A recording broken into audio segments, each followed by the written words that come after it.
जय श्री राम। श्री रामचरितमानस नवः पारायण पंचम दिन की कथा में श्री भरद्वाज मुनि संवाद। भरत जी निषाद राज के वचनों से कुछ अस्वस्थ हुए और अपने वास स्थान पर आए जहां पर वो रहते थे। अयोध्या वासियों ने भी श्री राम जी के विश्राम स्थल को देखा और परिक्रमा कर विधाता को कोसने लगे। उस रात वार्तालाप करते करते सभी ने जाग कर ही व्यतीत कर दी। प्रातः काल निषाद राज ने सभी नावों का प्रबंध किया और सारे समाज को गंगा पार उतारने का परिश्रम करने लगे। निषाद राज ने एक अति सुंदर नाव पर जो सजी हुई थी सबसे प्रथम श्रेष्ठ जन बिठाए। तमारूरोह भरतम शत्रुघ्नस्य महाबला कौशल्यम चा सुमित्रास्या यास्यानं राजयोषिताम् पुरोहितस्य तत्पूर्वं गुरुवे ब्राह्मणस्य अनन्तरं राजदारस्थैव शकटा पड़ा। उस पर सबसे पहले पुरोहित, गुरु और ब्राह्मण बैठे। तत्पश्चात उस पर भरत जी, महाबली शत्रुघ्न जी, कौशल्या माता, सुमित्रा माता, कैकेयी माता तथा राजा दशरथ की जो अन्य रानियां थी वह सब सवार हुई बैठी। तदंतर राज परिवार की दूसरी स्त्रियां बैठी। गाड़ियां तथा क्रय विक्रय की सवारियां सामग्रियां दूसरी दूसरी नावों पर लादी गई। वाल्मीकि रामायण अयोध्या कांड का सर्ग 79-13-14। सैकड़ों नावों में केवल स्त्रियां ही बैठी थी। कितनी ही नावों में खाने पीने की सामग्री भर दी गई थी। सभी नौकाएं शुभ मुहूर्त में उस पार उतार कर वापस आकर के पुनः उसी कार्य में लग गई। महावत हाथियों पर बैठकर गंगा पार करते। गंगा भारत के लिए भगवान का एक वरदान है। गंगा सच पूछो तो इस देश की पहचान है। गंगा भारत माता के मस्तक का अभिमान है। गंगा इस धरती के बेटों पर एक एहसान है। गंगा लाखों करोड़ों लोगों की मुस्कान है। गंगा गंगा ही हिंदुस्तान, हिंदुस्तान है। गंगा सापूर्णम ध्वजनिम गंगा दासे संतारितम स्वयं मैत्रे मुहूर्ते प्रायो प्रयागवन उत्तम। इस प्रकार के मल्लाहों की सहायता से वह सारी पवित्र सेना गंगा पार उतर गई। फिर वह स्वयं मैत्र नामक मुहूर्त में उत्तम प्रयागवन की ओर प्रस्थापित हो गई। दंडचारी महाभाषब पारा उतरे भरत तब सबहि सभारा। दंड दो घड़ी, दो दंड एक मुहूर्त, 15 मुहूर्त का एक दिन होता है। सब समाज चारि दंड में, सब समाज 4 दंड में ही गंगा जी के उस पार हो गया।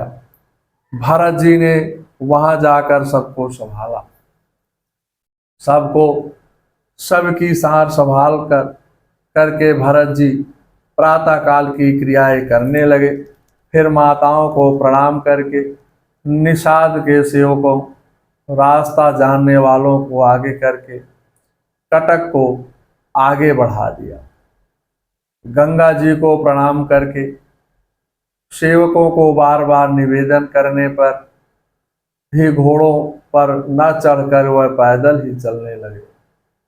भरत जी कहते हैं, जब श्री राम पैदल चल कर गए हैं, तो फिर मैं कैसे वाहनों पर चढ़कर चल सकता हूँ। इससे भरत जी के राम के प्रति कितना अनुराग प्रकट होता है। भरत तीसरे पहर कहाँ, कीन प्रवेशु प्रयाग, कहत राम सिया उमग उमग अनुराग।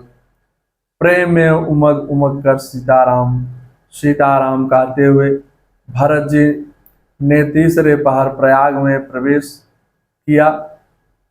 भरत जी के पैरों में छाले ऐसे चमक रहे हैं जैसे कमल की कली पर ओस की बूंदें चमकती हैं।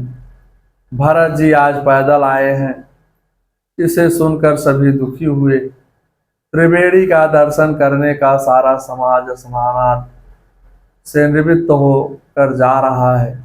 गंगा यमुना की लहरों को देखकर भरत जी प्रसन्न होकर कहते हैं, माग्यों भीख त्याग निज धरमु, आरती काह न करई कुकरमु। मैं क्षत्रिय धर्म रक्षा करना को त्याग कर अतिभाव से भीख मांगकर प्रयागराज से प्रार्थना करता हूँ। अर्थ न धर्म न काम रुचि, गति न चाहूं निर्वाण, जन्म जन्म रति राम पद, या वरदान नयान। भारत की प्रार्थना पर गंगा जी में से जो आवाज आई, हे भरत तुम साधु हो, आप का राम में और श्री राम का आप में अगाध प्रेम है, आप मन में ग्लान मत करो। आगे चलकर भरत जी भरद्वाज मुनिवर पाए आए। भरत जी ने भरद्वाज मुनि के श्री चरणों में प्रणाम किया। तब भरद्वाज ने भरत को गले से लगा लिया। वशिष्ठ जी आदि का स्वागत कर सभी को आसन देकर भरत कहने लगे, गंगा जी पूरम पय कोल कोलहूँ, पैशेष कुंडली है, कुंडली पे फबी फैल सुपन हजार की। कहे पद्माकर त्यों फन पे फबी है भूमि पे फबी है स्थिति रजत पहाड़ की।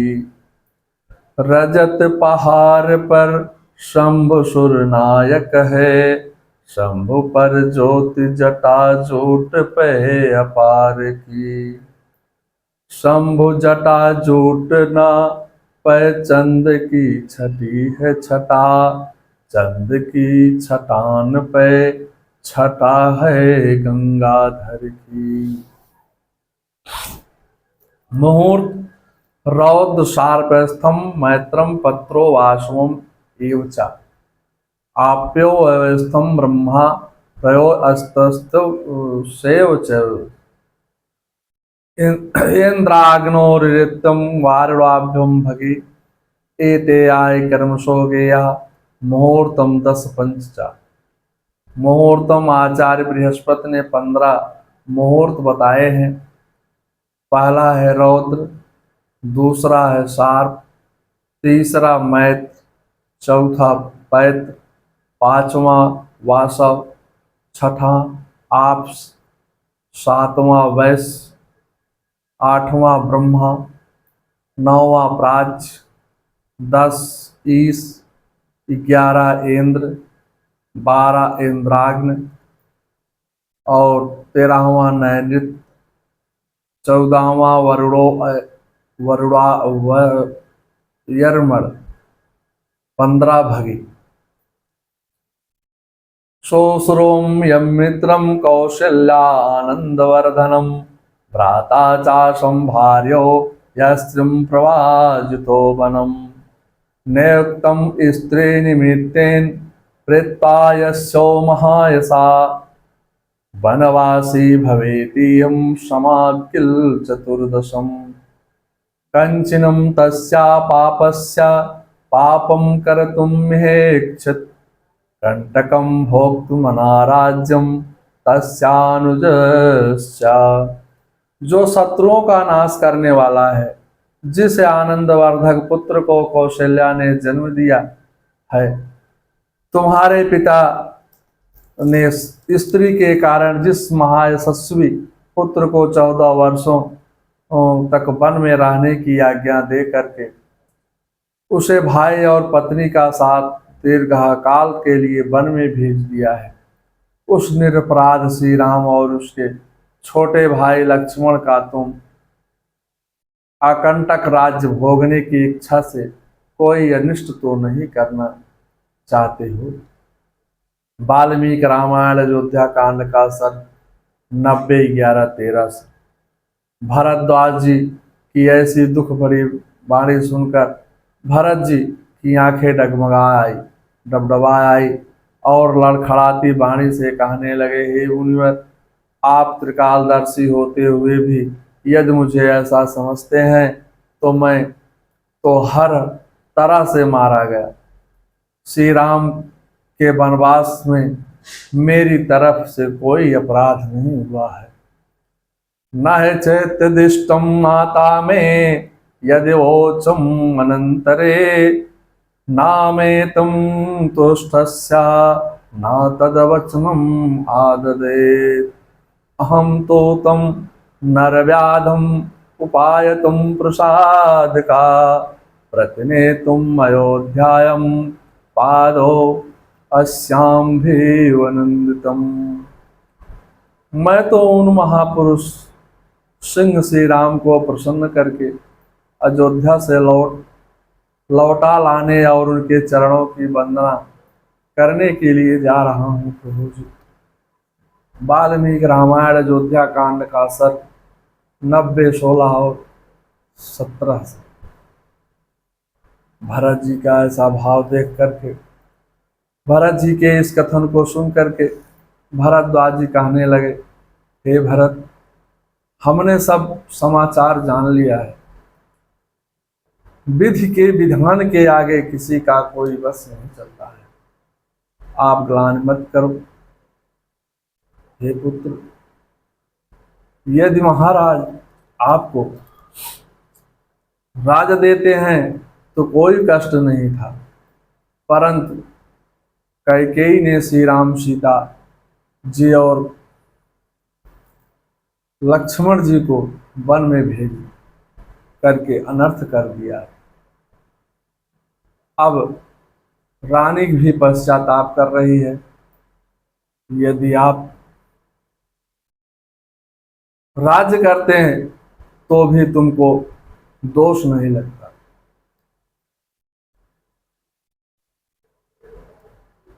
श्री राम जी भी प्रसन्न होते, तुम दुखी मत हो। अब अति कीन भरत भल तुम्हें उचित मत एऊं सकल सुमंगल मूल जग जग रघुबर चरण सपने हो। सकल सुमंगल मूल जग रघुबर चरण सने हो। हे भरत जी, अब तो तुमने बहुत ही अच्छा किया। यही मत तुम्हारे लिए उचित भी था। श्री रामचंद्र जी के चरणों में प्रेम होना ही संसार के समस्त सुंदर मंगलों का मूल है। इस प्रकार से भरत जी से कहते हैं, हे भरत, श्री राम का आपके समान कोई दूसरा प्रेमी नहीं है। वह प्रयागराज में स्नान करते समय भी तुम्हारे प्रेम में ही मग्न रहे थे। हे भरत, श्री राम और आपके पिता के गण समूहों का वर्णन नहीं किया जा सकता है। जिसके प्रेम के वश होकर के उसके घर सच्चिदानंद श्री राम प्रकट हुए हैं। हे भरत जी, हम उदासीनों को वनवास के कारण ही श्री राम जी, सीता जी और लक्ष्मण जी का दर्शन सुलभ हुआ है। हे भरत, जिसने भी तुम पर मिथ्या कलंक लगाया है उसका अपराध अक्षम्य है। मिथ्या कलंक निराम मिथ्याविषयस्तानं पतन्तं सुहृरोदनात् तानि पुत्राणि पशूनुग्नात् तेषां मिथ्यायभिसंचिनाम्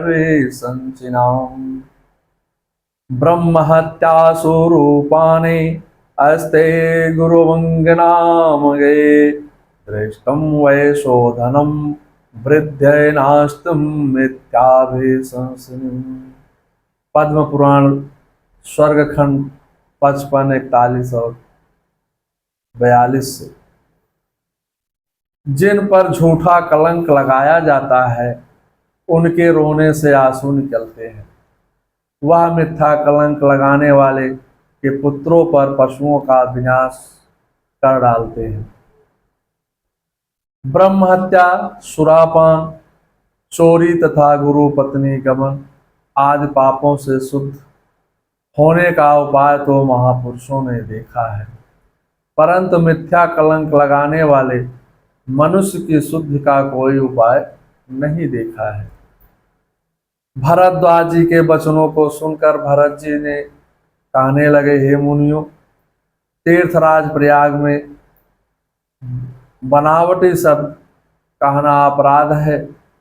मैं आपके समक्ष सत्य वचन कहता हूँ कि मैं ना तो मुझे माता कैकेयी के वचन की धृष्टा का सोच है, ना यह कि मुझे नीच क्यों कहते हैं, ना परलोक बिगड़ने का सोच है, ना पिताजी के मरने का सोच है। मुझे सोच इसी बात का है कि श्री राम जी, श्री सीता जी, श्री और लक्ष्मण जी मुनियों के भेष में नंगे पैरों वन में फिरते हैं। बालकल वस्त्र पहन करके, फल फूलों का भोजन कर, घास पत्तों के बिछोने पर सर्दी गर्मी और वर्षा सबके कष्ट सह करके, हे मुनियों, मुझे इस कष्ट से भूख नवासर नींद न आती। ना तो दिन में भूख है और ना रात में नींद आती है। मेरी माता कैकेयी के कुविचार रूपी बढ़ई ने भरत राज्य रूपी वसूला लेकर के 14 वर्ष की अवध उमंत से राम का वनवास को यंत्र बनाया है। मोहि लगिया हूँ उठाटु तेहि ठाटा, घाले से सब जगो पार हबाटा, मिटहि कुजोगो राम फिर आए, बसहि अवधि नहीं आन उपाय। मेरे लिए उसने यह सारा कुठार बुरा साज रचा और सारे जगत को 12 बार छिन्न भिन्न करके नष्ट कर डाला। यह कुएक श्री रामचंद्र जी के लौट आने पर भी मिट सकता है और तभी अयोध्या बन सकती है, दूसरे किसी उपाय से नहीं। 12 बार मोदन्य भयम हासो हन्निग्लानिं क्षुधा तृषा, मृत्युम लोभो वृषा कीर्तिम वट्टस्तुम द्वादश। मोह, दीनता, भय, हास, हान, ग्लान, क्षुधा, तृषा, मृत्यु, लोभ, वृषा और आखिर। भरद्वाज जी कहने लगे, हे भरत, श्री राम के चरणों के दर्शन करके तुम्हारा सारा कष्ट मिट गया है, मिट जाएगा। अब आप हमारे प्रेमी अतिथि बनिए, कंदमूल फल हम दें ही कंदमूल फल फूल हम देहि लेहु कर छो। हमारे द्वारा प्रदत्त कंदमूल फल और फूलाद को स्वीकार की। भारद्वाज जी ने ऋषि सिद्धियों का आवाहन करके सभी अवधवासियों के लिए सुंदर निवास, अलौकिक भोजन सामग्री, सुंदर शीतल वातावरण सुलभ कर दिया। मुनि के तप के प्रभाव को देख करके सभी अत्यंत आह्लादित हो रहे हैं। संपत्ति चकई भरत चक मुनि आयस खिलवार, तेहि निसे आश्रम पी जरा राखे भानुसार। संपत्ति भोग विलास सामग्री चकवी है और भरत जी चकवा है, और मुनि की आज्ञा खेल है। जिसने उस रात को आश्रम रूपी पिंजड़े में दोनों को बंद कर रखा और ऐसे ही सवेरा हो गया। जैसे किसी बहेलिए के द्वारा एक पिंजड़े में रखे जाने पर भी चकवी चकवे का रात में संयोग नहीं होता है, वैसे ही भरद्वाज की आज्ञा से रात भर भोग सामग्रियों के साथ रहने पर भी भरत जी ने मन से भी उनका स्पर्श तक नहीं किया। मास पुराण का 19वां विश्राम समाप्त होता है। मंगलम भगवान विष्णु मंगलम गरुड़ाध्वजा मंगलम पुंडरीकाक्षाय मंगलाय तनोहरि।